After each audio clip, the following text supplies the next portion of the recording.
Welcome to After the 80 Local Edition. I'm your host, Terry Pascoe, and on today's show we'll review round 16 of the Rugby League Ipswich, catch up with the chairman of the South East Queensland Division, Brad Tallon, and as per usual, everyone's favourite player profile.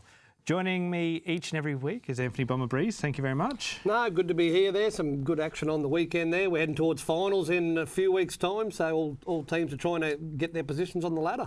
We'll have a look at some of those results very shortly. A special guest on the panel this week is the chairman of the South East Queensland Division, Brad Tallon. Welcome. Hi Terry, great to be here. Now, if you'd like to join the discussion, you can find us on Facebook. Just go to Phoenix Media Hub, like the page and keep up to date with everything After the 80. Now, Brad, chairman, you're the big boss. What's the role of chairman really entail?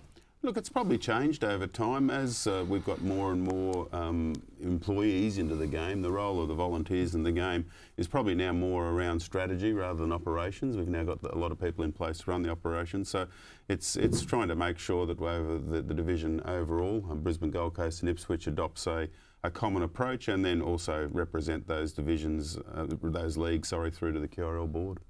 You have a hands-on approach within the division too. You're also a referee. Are you a veteran referee or are you up-and-coming referee? I think I'm a bit out in the 41st year. I'm a little, but I still think I'm up-and-coming. But look, I enjoy the refereeing. I've been offered a little bit of incentive to come out and referee in Ipswich, so look out, you might see me out here next year. Look out. I guess Eddie getting on your phone, is Eddie making the appointments for you, mate? Well, got to keep an eye on Eddie. I actually did run a line for Eddie way back in the olden days, so I do still see him. Yeah. That was a while ago. I guess, do you keep in touch? You are a hands-on person. I see that quite regularly myself with the BRL. Do you try to get out to as many Ipswich games? Yeah, I don't get out here as much as I'd like, but I do keep an eye on the scores, and I always like to see Bombers update every Sunday on Facebook to see what's going on in the competitions. So I do get out here a little bit, so as much as I can, but as you said, it's a very busy life I lead, and I always want to make sure that the local competitions are going well, because in the end, we've got to keep a healthy local league in all our areas to make sure that we have the good support for the leagues above. Look at this. You get the free plug here, Bomber. Wait for all the friend requests now, mate. You're going to have everyone adding you. Yeah, well, they already do. Back to some serious stuff. Obviously, last night there, you had the QRL Life Members induction dinner at the casino there.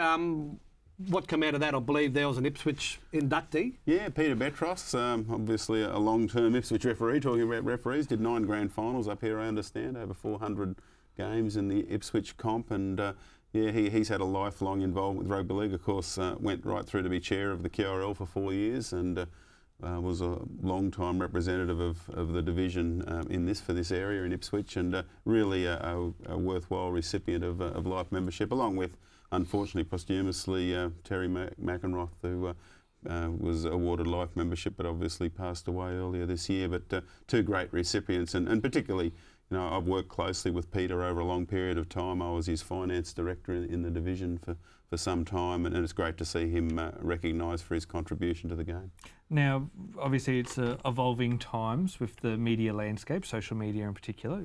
Obviously, this show is predominantly on Queensland Times and on Facebook.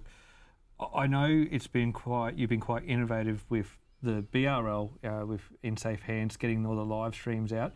Do you think this is a possibility that the Ipswich Rugby League could be having more games or having some games live streamed? Oh, look, I think it's the way to go into the future. We're trying to get more and more opportunity for it. At the moment, it's a little bit difficult because we haven't really got a platform for that to be regularly on. It's up to a lot of the clubs to do it individually, but certainly going forward with the NRL trying to develop a digital platform which will be there to promote and be able to stream these games. I'm sure it's something we need to look at, and I'd like to see. I think we should have an A-grade match of the day live streamed in all the competitions across Queensland every week.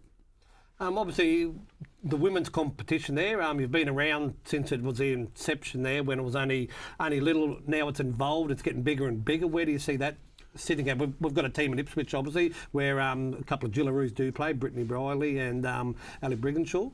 Yeah, look, it's great to see Brothers Ipswich in that competition. Look, we'd like to, obviously at the moment we've got to run that as a South East Queensland competition just because of the numbers stake. And look, for some time I still think that will be the case. But look, it's growing at between 30 and 50% a year, the women's and girls game, in terms of numbers, obviously off a small base. But as time goes by, we'd like to be able to to try and make sure that we have the competitions in the same area as the men, if you like, because obviously it's a bit of an impost at the moment, the travel. The South East Queensland women competition's got teams from Toowoomba, Ipswich, Gold Coast, so there is a lot of travel involved. As time goes by, we'd like to be able to get more women playing so we can reduce the amount of travel necessary at that level of the competition. Now, you do wear many hats. Obviously, the big one you're wearing today is the South East Queensland chairman. We've talked about your possible referee career. I know Bernie Sutton's been watching over you very closely with your low penalty count.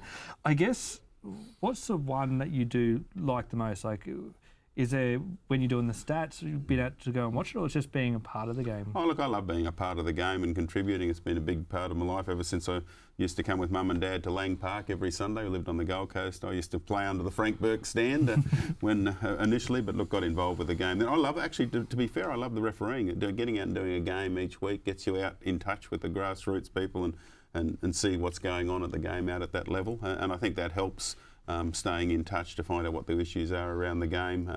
And then, as I said, right through to my, I'm lucky enough to get the opportunity to go on the ABC and then get involved with the QRL board. So, look, it's certainly a labour of love and I really enjoy it.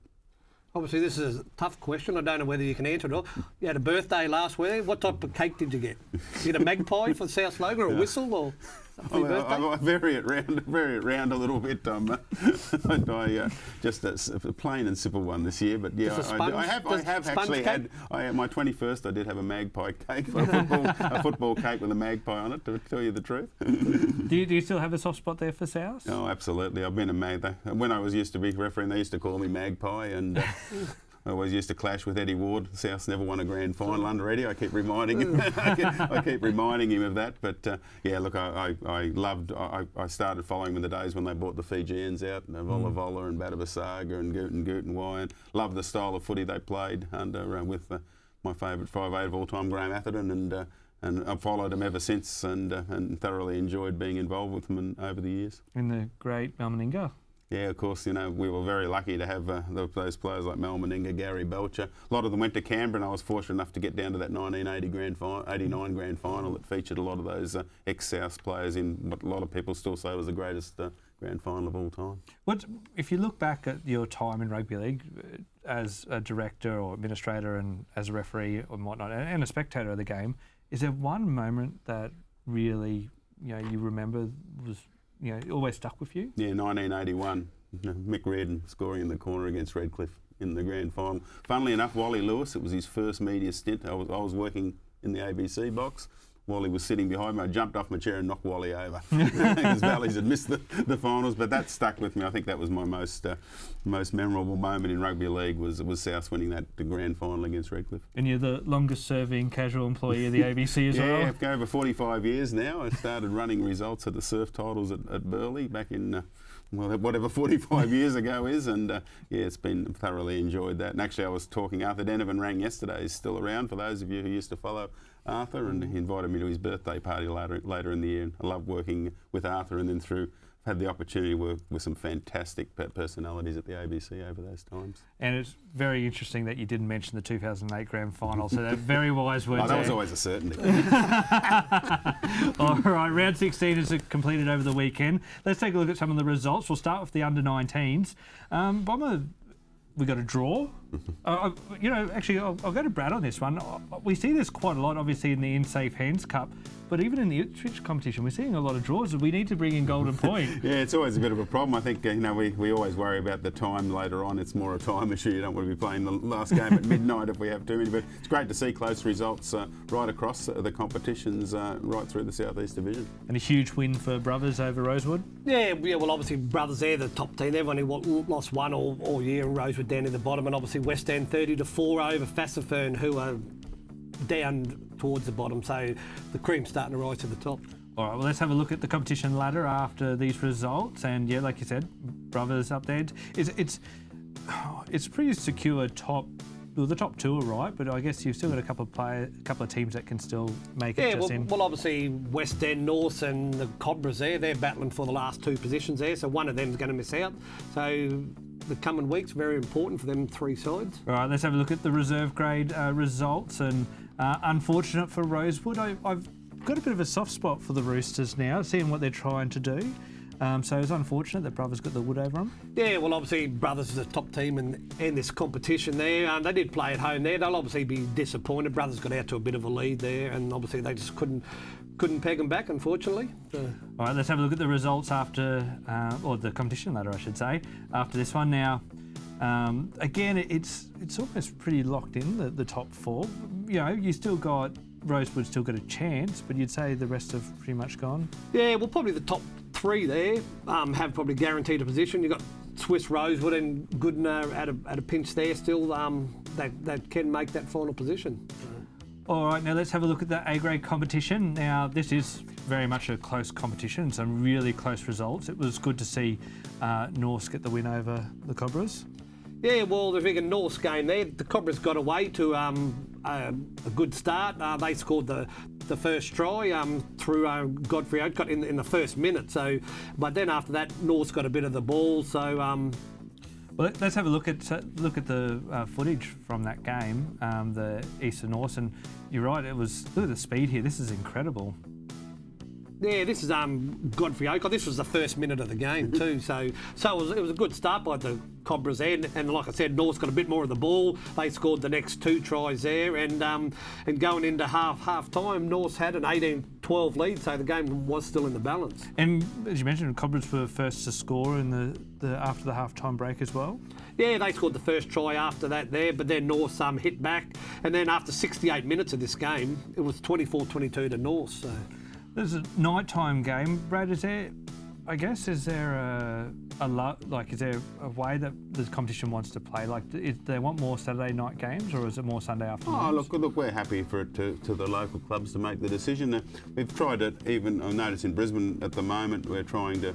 Like the second division, we're playing a few more Friday night games just for the clubs. It's really up to the local clubs. To obviously they're the ones who need to get the revenue from the games. And as I said, I think a good mix can be good. And special events, particularly perhaps on Friday nights, and generally on Sunday as well. All right. Now, poor discipline from Norse in this game is probably what kept the Cobras in it. Yeah, well. They gave a lot of penalties away in the second half. They did hold on, but their discipline was poor there. And I think it was just interpretations, like ruck interpretations and holding downs and all that there. And I did see in our local paper that the coach of North has asked for a referee official to come to trainer to just explain to them what they are doing wrong, because obviously they want to get it right come semi-final time. So if only we knew someone that would be able to go out there, and a referee of a lot of experience to... I'm a bit slow for this level, unfortunately. But yeah, good try here to Cameron Moran. So. All right, now next game we've got up, we'll have a look at is the Swifts Goodner. I guess Swifts getting away for a win, which I guess the Swifts have to keep in touch with Fassifern. Yeah, well, Swifts flew out of the blocks here. They scored the first 5 tries, and it was 26-6 at half time, and Goodner just couldn't seem to match this as Ratu Wakanavalu there. He's been in blistering form there. He's up with the leading try scorers. So as you can see there, scoring 5 tries in the first half. Yeah, so it was 26-6 at half time. So the game was basically over, but it wasn't over. So as you'll see later on there, Goodner in the second half got a bit more of the ball there, controlled it a little bit better, and went a lot better. Well, I guess the halftime speech would have probably fired him up a bit more as well. Well, obviously, whoever gave him the speech at half time there, obviously it worked. So because they come out after half time, and going into half time was 26-6. After 63 minutes, it was 26 all. So. And is there still, you can't overuse the half-time spray, can you, Brad? Because it can become null and void. Well, it depends on how you use it. It was very interesting when you look about Wayne Bennett, when they were talking about what he did at half-time with the Canberra Raiders, it was more what he didn't say, he said than what he said. The players knew the issue. So I think it's a matter of picking your time with the half-time speech. Sometimes it's a motivational... slamming the walls is required, and sometimes just, some technical changes. All right, now we'll have a look at the Fassifern West End game shortly. This was a huge victory for Fassifern, which is obviously going to help their for and against coming into the competition. Well, obviously the scoreline reads that it was a 46-6 win in the end there, but it was a battle between 1 and 7. So obviously everyone expected Fassifern to win, and they win with their pace. They got the P&G forwards and they got the Fijian outside back. So it's a big mix. But West End held them there for a while. Fassifern scored the first 2 tries. West End hit back, and after 37 minutes, Fassifern led 18-10. They did score just before half time, which was probably a bit of a game breaker. They going in 22 down, the Bulldogs. Now, explain to me the process here, Brad, because I genuinely don't know. We're looking at a game where it looks like it's two of the same sides up against each other. Yeah, it makes it a little bit hard for the referee. It's one of those things occasionally. Obviously, the historical colours for the teams have ended up being a bit of an issue, but there's probably enough in the slight patterns on the jerseys to tell the difference. But I would think if we were going to go on television live with this game, we'd probably want one of the sides to get a revised strip or wear white pants or something. Is it something that the administration needs to make sure that the clubs are talking about what they... I think so too. You know, I know certainly in the local competition in Brisbane it was a bit of an issue with so many different teams, and you can play in any grade occasionally that you end up with clashes, and pretty much actually it can be up to the referees to try and determine if they do need to change outfits, because the rules of the game, funnily enough, do say that both teams must play in distinctive outfits to tell apart. Well, I guess, and the other part is, it could obviously be a cost thing as well. I mean, I know absolutely. These teams can't afford to have reverse strips and things like that. Well, can we get some more money off the division for the teams to have alternate strips? I think Breezy could shout white shorts for one of the sides. There you go. All right. Now, after this round 16, we'll have a look at the competition ladder and see where everyone's standing. Now, Fassifern are still leading the competition with those 2 points, but as we heard from Coach last week, they need to obviously maintain winning to maintain their spot. Yeah, well obviously a 1-2 finish is what the top teams are looking for, because obviously you get the double chance. Obviously the 4 now so far out, obviously we were hoping that there'd be more teams available, but obviously the top 4 teams now are just jockeying for positions. Top 4 pretty sorted at the moment. Are you, as a chairman, Brad, are you happy with how the competition's going? It's so tight now? Oh, look, it's obviously always disappointing to have the 4 decided so far out, but having said that, it's so close that at the moment, really, any team could end up in any position in the 4. So you do want to be able to, have games going right down to the wire, so every game will still be important going into the final series. Now, I don't mean to put you on the spot and get too far into politics on the show, but we do know that both the reserve and A-grade competition are named after the council. Is there... If with the administration looking like they're going to come in, will that affect the competition at all, or the naming of the competition? Well, I guess they've already had to rename it once with Paul Pasali standing down. But look, I think it comes back to that'll be up to a Rugby League Ipswich decision. Obviously the council's been of great assistance to rugby league up here, as has Councillor Wayne Went with their sponsorship at the top. So obviously it's something the Rugby League Ipswich board will have to consider going forward into the final series, depending on what happens. All right. Well, let's have a look at this week's player profile. My name's Josh Leisemann. I play fullback here for Brothers A-grade, 24 years old.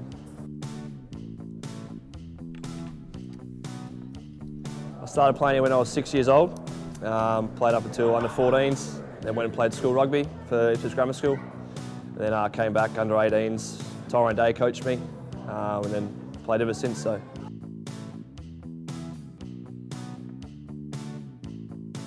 I currently play fullback for A-grade. So.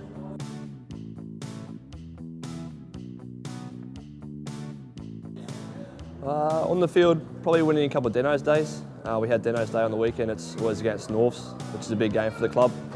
So I think I've won 3 out of 4 or something like that. So there, it's always a great night playing in here. So yeah, probably Deno's Day wins, stuff like that.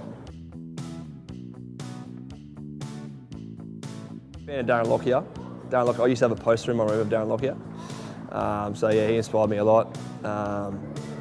Players here, there's a couple of players at the club playing A-grade at the moment that I look up to. Players like Jake O'Doherty, Demonayi, they're my age, but they lead by example on and off the field.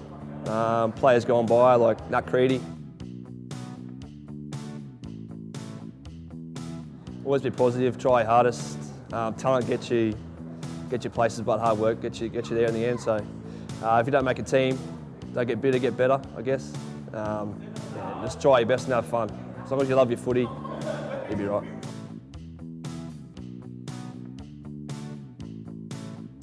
Definitely the Broncos. Mad Broncos fan. When I was here, when I was little, the boys used to call me Bronco because I always come on Broncos gear. So, yeah, definitely the Broncos. Yeah. Definitely Lawyer. He's one of our centres, young centres. Kills it week to week, so he'd be one to look out for. And Deminayu, he's an absolute freak. So if he put his head down, he could probably play bigger and better things. But we're glad to have him. So have them both. So yeah. Thank you to Josh Leisemann there from the Brothers Ipswich. Don't get bitter to get better. Is it? It's true. I think that's a saying for all of life. Yeah, well, that's it. You see a lot of people that don't get selected in sides. That's what they do. They throw their toys out of the cot, don't they?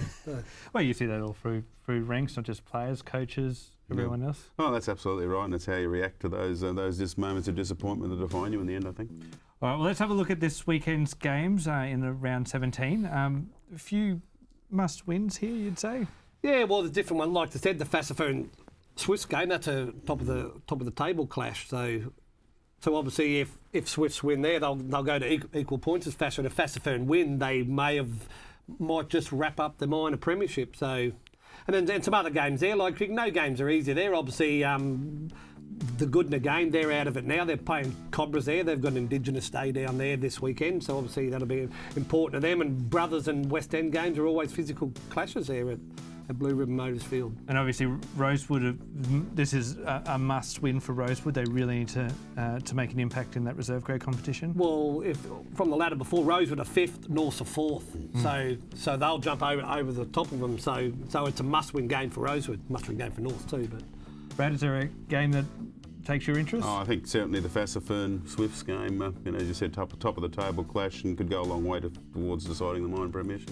All right, well, make sure you head down to Hayes Oval. I think that's definitely a game that I'd like to go and see. Now, it's the final game of State of Origin tonight, kicking off at 8 o'clock. Well, NRL. I mean, the first game first game was 8:15, second was 7:45, so be around your TV about 7 o'clock, you should be right. Let's go straight into the forecast of the game. I guess ask all of us a few questions, get to see what we all think. What's the sure thing of the game, Bomber?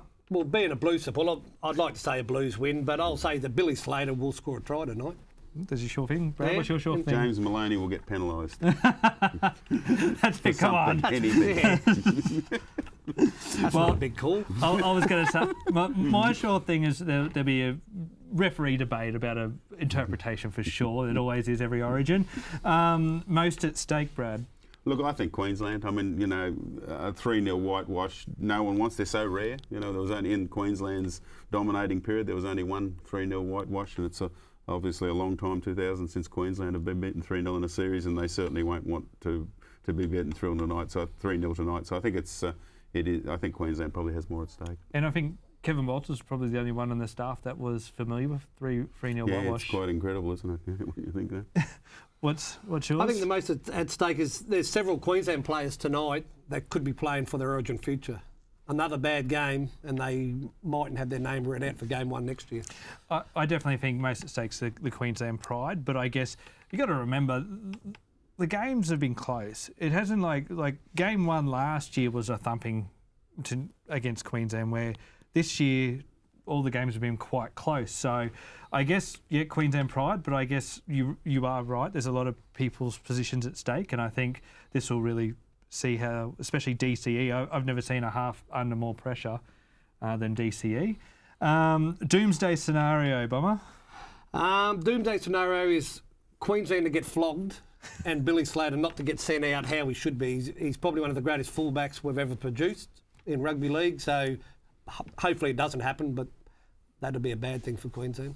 Yeah, I tend to agree, and particularly if James Roberts and Latrell Mitchell run wild in the centres, that does concern me a bit. There's been a lot of talk about the defence of Gagai and Chambers, so I'm sure they'll be out there wanting to show them up and contain them tonight, but that certainly does worry me that they get a couple of tries each, Mitchell and Roberts. All right, my doomsday, I'm going to touch wood, it doesn't happen, that Billy Slater tears his hamstring as he's running out of the tunnel.